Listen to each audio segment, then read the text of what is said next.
Oke, baik. Bismillahirrahmanirrahim. Assalamualaikum warahmatullahi wabarakatuh. Waalaikumsalam. Waalaikumsalam warahmatullahi wabarakatuh. Waalaikumsalam warahmatullahi wabarakatuh. Baik, alhamdulillahirrahmanirrahim. Pada malam hari ini kita bisa melaksanakan kuliah ya, Bapak. Mohon maaf ya, ini kuliahnya kita malam hari karena Bapak mengejar ini ya, jadwal UTS-nya ya. Jadi kemarin sempat ada musibah, jadi tidak bisa kuliah dan Bapak coba gantikan pada malam hari ini sehingga nanti jadwal UTS-nya bisa tetap berjalan sebagaimana mestinya ya. Baik, langsung saja ya. Ini materi terakhir dari Bapak. Setelah itu nanti kita akan masuk kepada UTS ya. Kemudian Bapak akan menyampaikan juga mengenai presentasi kelompoknya. Apa yang dipresentasikan dan seterusnya nanti akan Bapak sampaikan juga di pertemuan kali ini ya. Baik, langsung saja ya Bapak mulai. Oke, baik. Materi kita sudah membahas tentang etika di perusahaan. Sekarang kita akan coba bahas etika secara lebih detail di masing-masing divisi atau departemen yang ada di dalam perusahaan tersebut, gitu ya. Sebuah perusahaan gitu ya. Secara umum ada departemen keuangan, ada departemen pemasaran, sumber daya manusia satu nantinya. Coba membahas tentang seperti apa sih etika yang berlaku personalia atau SDM, dan juga ada pada divisi humas. Baik, kita mulai dari divisi sebuah perusahaan, di mana tugas utama sebuah produk yang ada di perusahaan menjadi laku di dalam proses membuat barang tersebut laku sampai terjual. Yang pertama jelas adalah trust atau kepercayaan. Ya, kalau sudah tidak ada bisnisnya ya, konsumen di sebuah perusahaan ya sudah berang kalau sudah nggak percaya lagi sama perusahaan tersebut, gitu ya. Kita menjunjung trust tadi atau kepercayaan. Penipuan ini baik dalam hal sesuai tertera gitu ya, misalkan nggak kurang dari itu. Ini adalah barang original yang maka dan lain sebagainya. Gitu. Kemudian kalau itu memang produk makanan atau peruntukan komposisi produknya, bahan-bahan tersebut kemudian ada namanya HIAR ya, HIAR. Jadi satu transaksi tersebut. Nah, itu semua seperti ini ya. Kalau terimi ya, hal-hal transaksi karena adanya hal-hal kan juga bisa ya tergabut ya. Makan begitu ya. Persaingan ketat ya, di mana dianjurkan untuk bagian pemasaran kebaikan produknya, kan produk tak perlu menjelekkan orang lain itu ya. Aku sih nggak masalah, tapi kemudian lain itu jelas seperti itu. Sebagai contoh misalnya etika bisnis itu konsumennya. Kemudian Alfamart dan Indomaret ada di seberangnya gitu ya, tapi kan gitu ya, Indomaret sama Alfamart. Jadi salah satu alasannya kan yang berbeda juga, karena si Alfamart ini nggak mau mensurvei apakah Indomaret yang pertama bisnis terlebih dahulu.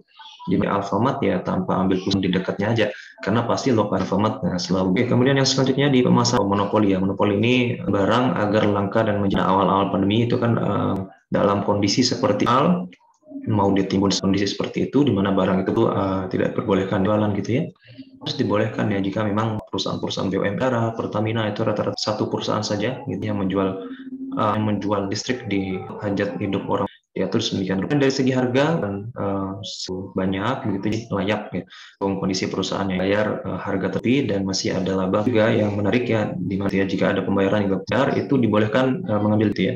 Di dalam ekonomi macam kemudian ada denda seperti ini dibolehkan asalkan kemudian ada promosi gitu ya yang kemudian oke, sampai sini kira-kira etika yang ada di Bapak lanjutkan terlebih dahulu. Ada yang mau bertanya? Ya, Pak. Silakan, siapa? Ya. Assalamualaikum warahmatullahi wabarakatuh. Dani, Pak. Oke, silahkan Ramdhani. Saya Pak.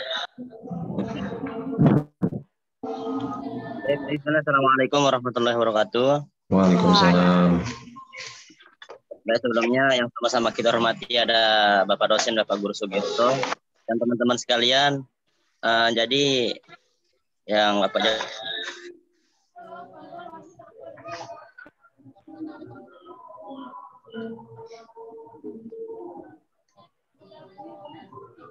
Suaranya nggak kedengaran?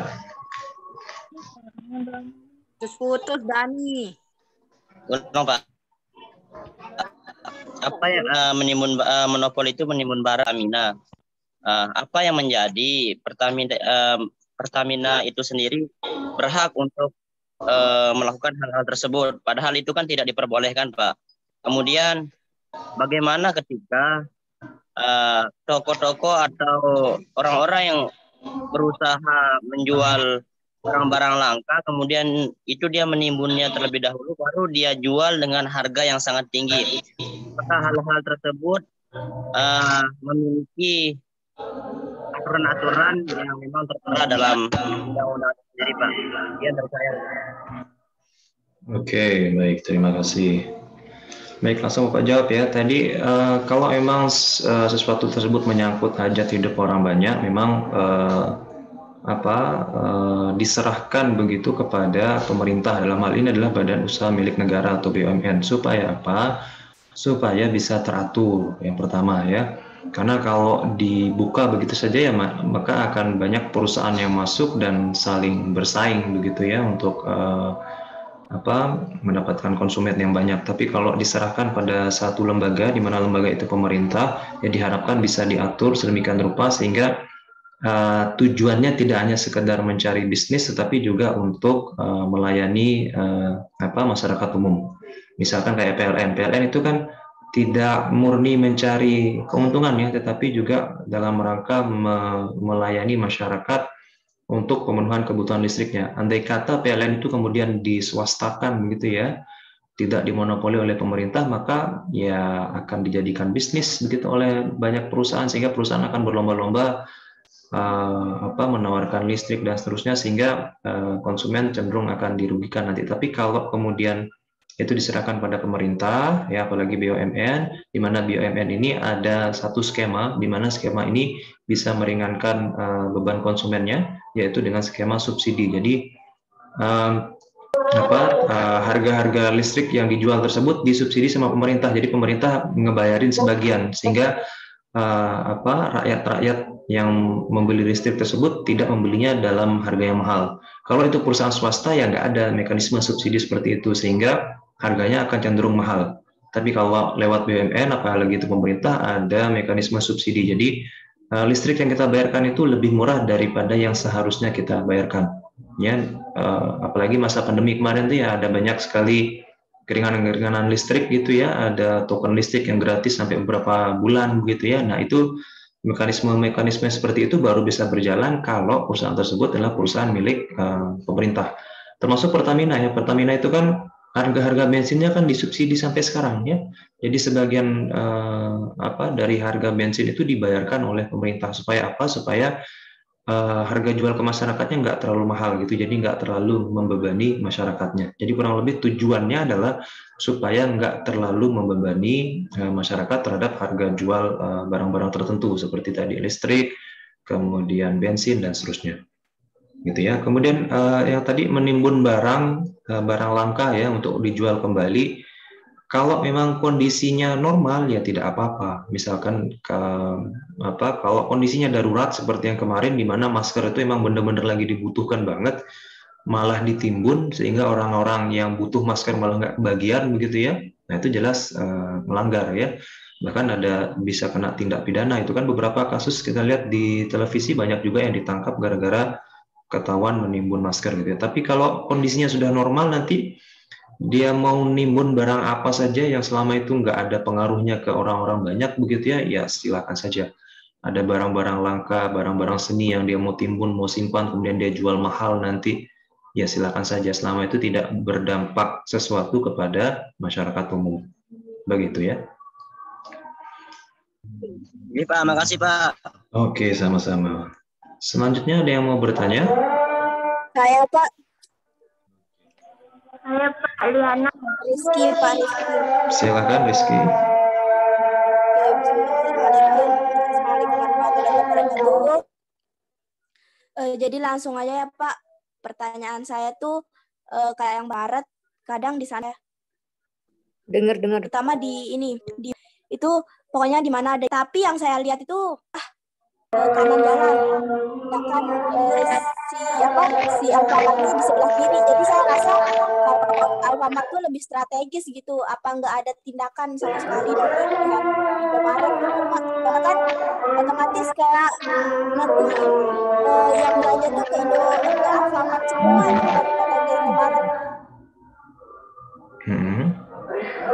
Iya kayak gitu Pak. Terus kayak terkesan juga kalau di Alfamart tuh kayak kurang meriah. Terus kalau Indomaret tuh kayak lebih high class gitu Pak. Aduh Pak.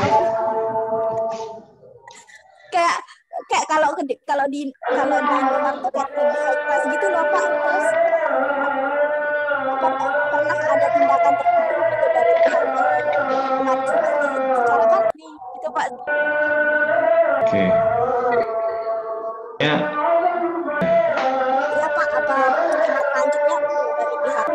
Suaranya agak pendomat ada. Iya Pak, jadi terkesan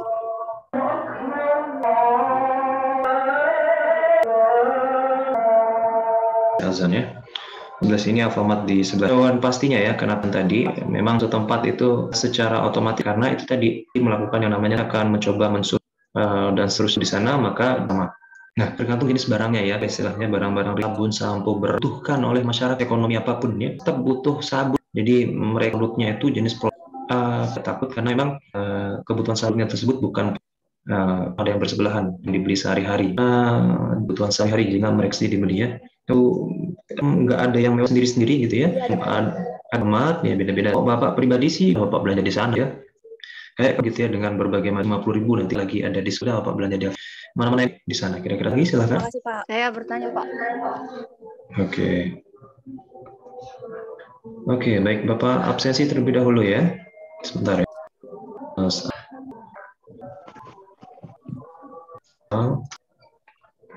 Aditya Chandra Sulaiman ada? Oke. Sebentar.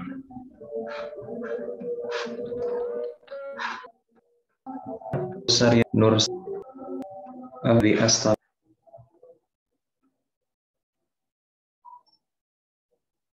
Oke.